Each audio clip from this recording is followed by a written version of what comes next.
He was called a man of God by some, and a mad monk by others. Some saw him as a gifted healer, while others thought of him as a conniving grifter. A few even believed he had supernatural powers. What can be said for certain about Grigori Rasputin, whose last name translates to debauched one, is that his influence over the last royal family of Russia was polarizing.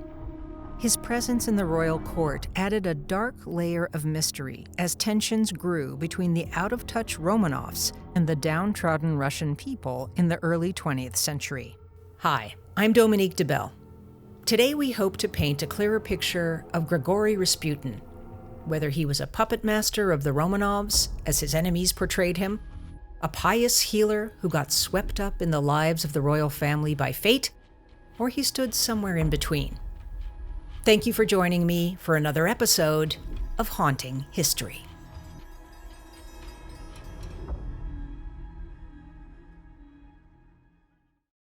The details about Rasputin's early life are largely unknown. According to historians, he was born in 1869 in Siberia and lived a modest life as a peasant. It's believed that he worked on his family's farm and attended school for a time, although he never learned to read. His disregard for rules and customs began early on, and he was jailed for being rude to a bureaucrat, and was said to have a few other run-ins with the law as a youth. At some point, as he became an adult, Rasputin underwent a religious experience that would change the course of his life. Around 1892, he entered into a monastery and was introduced to the Klisti sect. The Klistis were a sect of Russian Orthodoxy that aimed to achieve grace through ecstatic rituals. Many also described said rituals as orgiastic. Rasputin would put his own spin on some of the practices of this sect and would later use the teachings he adopted to justify achieving what he called holy passionlessness, or sexual exhaustion. He believed this state of being brought him closer to God after a string of affairs and debauchery. He never committed to the monastery or followed holy orders, but it was here that he began to build up his reputation as a mad monk nonetheless. There are conflicting sources on whether he got married and started his family before this experience, and for many of the men of the monastery, they would have given up their previous lives and relationships. But Rasputin rejected this custom and maintained his relationship with his wife, who was a local woman named Praskovia Dobrovina. They had 3 surviving children together, Maria, Dmitri, and Varvara. Rasputin eventually began his new life as a pilgrim, leaving his wife and family, but continuing to support them financially. He traveled to Jerusalem, Greece, and Mount Athos, cultivating his image as a holy man who could predict the future and heal the ill. The fact that he wasn't ordained as a priest didn't seem to matter much, and the self-proclaimed wandering monk was soon surrounded by followers and admirers. Many of these followers were women, and he was often tactile with them, kissing their hands and going with them to public bathhouses. At the turn of the century, Rasputin arrived in St. Petersburg, where his fame would soon reach new heights. St. Petersburg in the early 20th century was the site of much supernatural and occult fascination, where hypnotism, seances, and mysticism were all the rage. It was also a time of great suffering, especially for the Russian working people and peasants who faced immense poverty and starvation due to food shortages. Political turmoil and tensions between the wealthy leaders and the impoverished masses were escalating, and some even believed there were dark forces present in the country at this time. The influence of paranormal interest had reached the Tsar and Tsarina of Russia in the years before Rasputin's arrival. Nicholas II and Alexandra had previously been associated with a French mystic named Philippe Nazier-Vachon. There are a few parallels between Nazier-Vachon and Rasputin. He claimed to have healing powers. His followers were primarily women, and he had studied medicine in his youth, but never obtained a license or degree. Before leaving medical school, he submitted a dissertation titled Principles of Hygiene Applicable in Pregnancy, Childbirth, and Infancy, which indicated Nazier-Vachon's special interest in fertility. As he became close with the Romanovs, some claimed he conducted a series of hypnotic passes over Alexandra to predict her pregnancy and determine the sex of her last child. According to an entry in Nicholas's diary, he also prayed with them in their bedroom. Alexei's eventual birth, following his 4 sisters, was much awaited, as a male heir was required to succeed the throne. And the Romanovs attributed the conception of their only son due in part to Nazier-Vachon. Like Rasputin, Nazier-Vachon was regarded with suspicion and distrust by the general public and Nicholas's other advisors, and eventually the scrutiny became too much. Prince Vladimir Myshersky, a journalist and monarchist, claimed Nazier-Vachon was a danger to the empire and advised the Romanovs to cut ties with him. Nicholas seemed to heed this warning and eventually sent him away. According to historian Douglas Smith, before Nazier-Vachon exited their lives, he told Alexandra, "Be calm, Your Majesty. Another friend will come, and he will protect you when I am no longer here." This premonition may have set the stage for Rasputin to gain the favor and confidence of the Romanovs with ease. In 1906, a year after their fascination with Nazier-Vachon, the royal couple encountered Rasputin. He was introduced by Russian Orthodox clergymen and other members of the imperial family, who he had already charmed with his charisma and devotion. Nicholas wrote of this meeting in his journal, and later to a minister, stating, "We made the acquaintance of a man of God. He made a remarkably strong impression both on Her Majesty and on myself, so that instead of 5 minutes, our conversation went on for more than an hour." Alexandra was equally impressed with Rasputin's claim of mystical powers and fell quickly under his spell. By now, the royal couple were dealing with a new internal family crisis, which came in the form of Alexei's illness, and Rasputin's supposed healing powers brought a sense of reassurance to the family. Much less was known about hemophilia in the early 20th century than is today, but the condition was seen as dire. Hemophilia can cause severe bleeding as the blood fails to clot in a typical way. It's still debated today whether Rasputin actually helped to treat Alexei's hemophilia. As Rasputin took charge of Alexei's care, he ordered that the young boy's medications be destroyed and possibly thrown into a fire to be burned, and that other doctors be kept away. Nicholas's sister, Grand Duchess Olga, wrote that he began healing Alexei's condition by praying at the foot of his bed.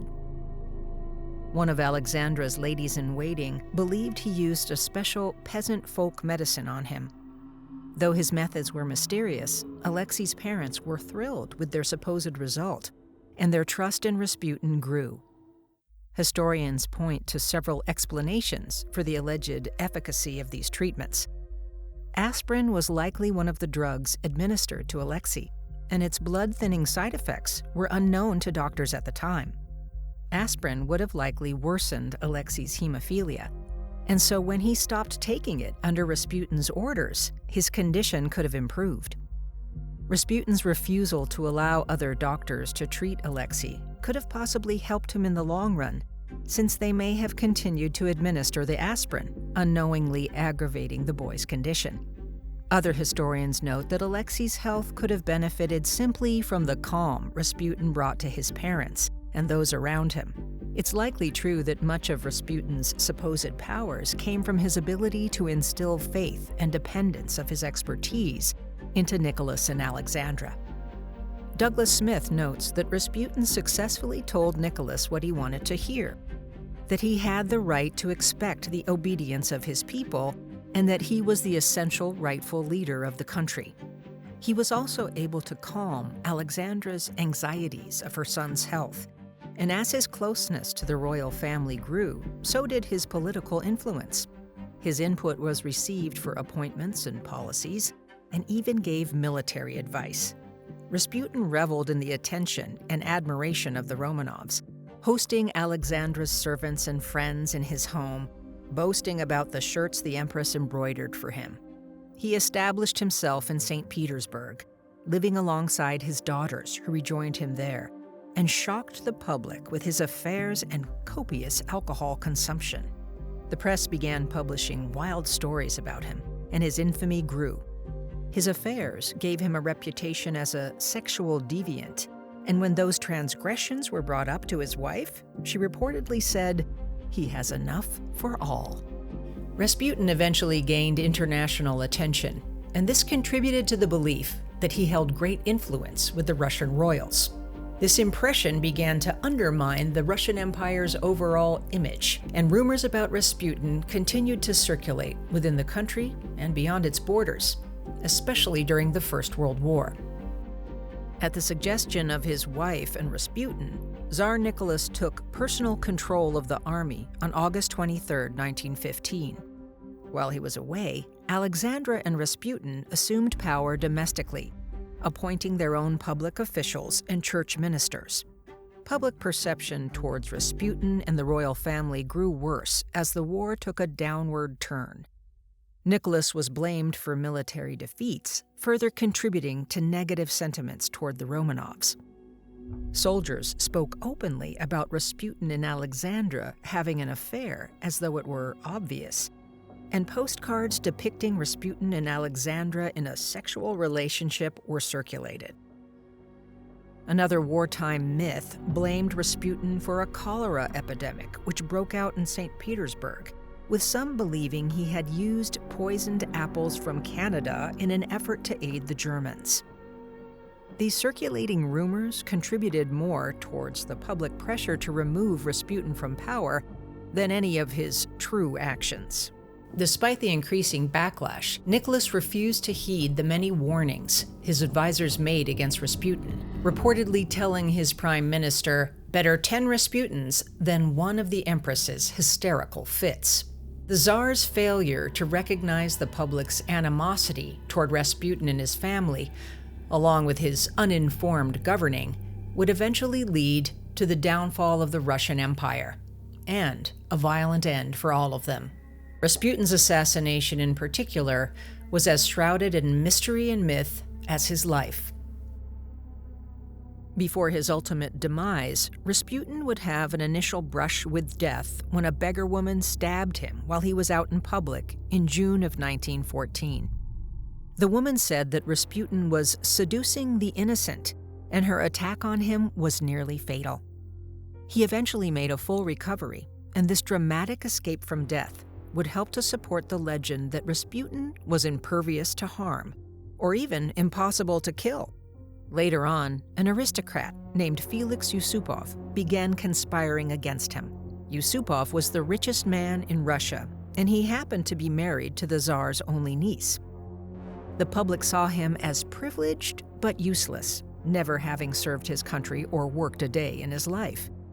Yusupov was aware of this reputation and hoped that by killing Rasputin, he would be revered as a patriot and a man of action.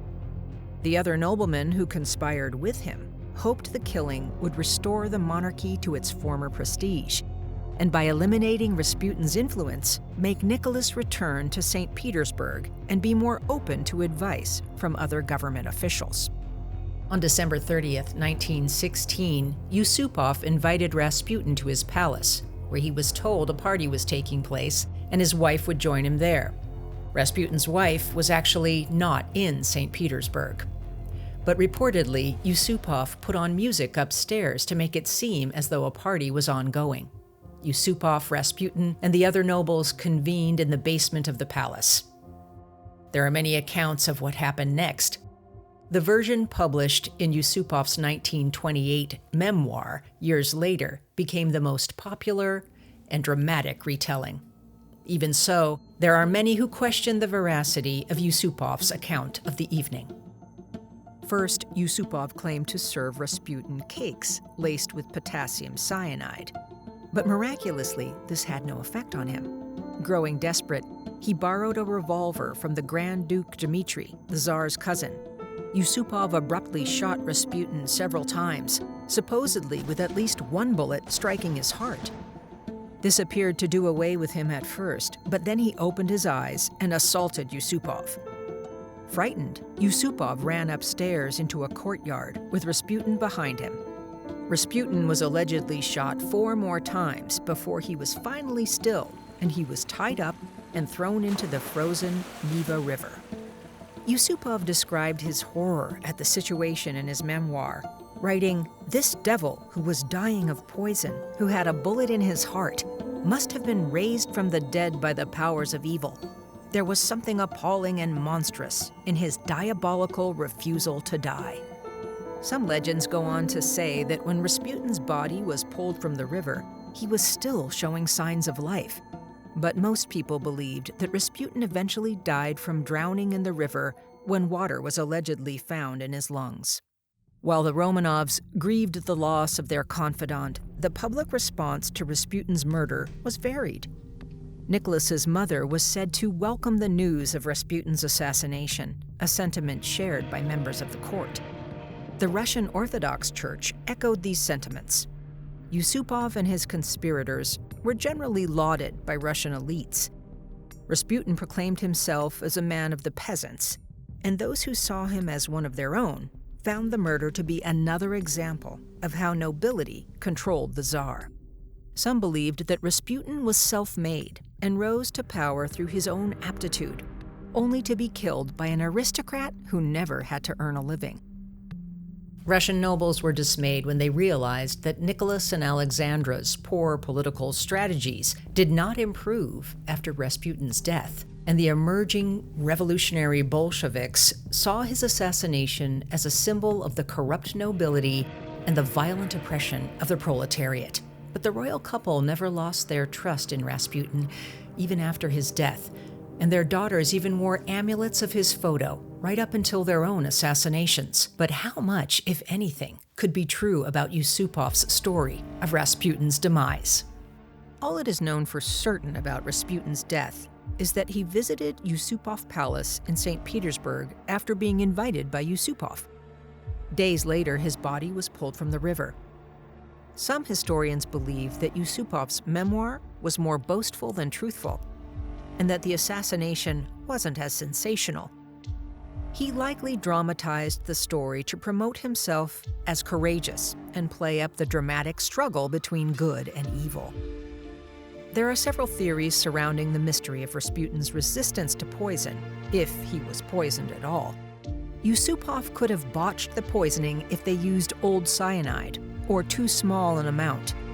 The sugar in the wine and cakes Rasputin consumed could have acted as a sort of antidote to cyanide. A more far-fetched explanation was that Rasputin foresaw the possibility of being killed and administered small amounts of poison to himself in order to build up a tolerance and survive should someone attempt to assassinate him this way. This is unlikely, since cyanide is not a poison that one can be made immune to. Rasputin was known to be a drunk, and if he had alcoholic gastritis, a condition in which the stomach produces less acid, the cyanide would have had a weaker effect. But it's not known whether he actually had this condition. Rasputin's daughter Maria would eventually offer her own answer on whether or not poison played a role in her father's death. Maria had fled to the United States and became a circus performer after the revolution. She wrote books on her father, and in one of them she asserted that he didn't eat sweets, and therefore was unlikely to have eaten the poisoned cakes. But most researchers point to the autopsy performed on Rasputin's body as the most reliable explanation of what happened. The autopsy showed no signs of poison in his system at the time of death. However, there was also no evidence of drowning. A bullet hole in the skull of the body concludes that Rasputin had been shot in the head at a close range, and suggests that he had died before he was thrown into the river, where he was found several days later by Russian police.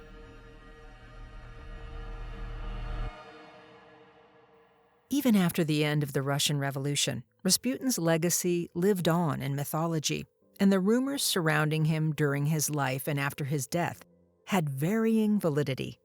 His reputation as a sex-obsessed fiend was likely exaggerated, and much of his alleged powers came from simply calming the anxieties of the royal family.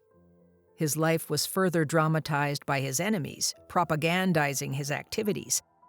But it's also true that Rasputin was far from the innocent, pious image that his supporters saw in him. Throughout Rasputin's life, rape accusations were made against him.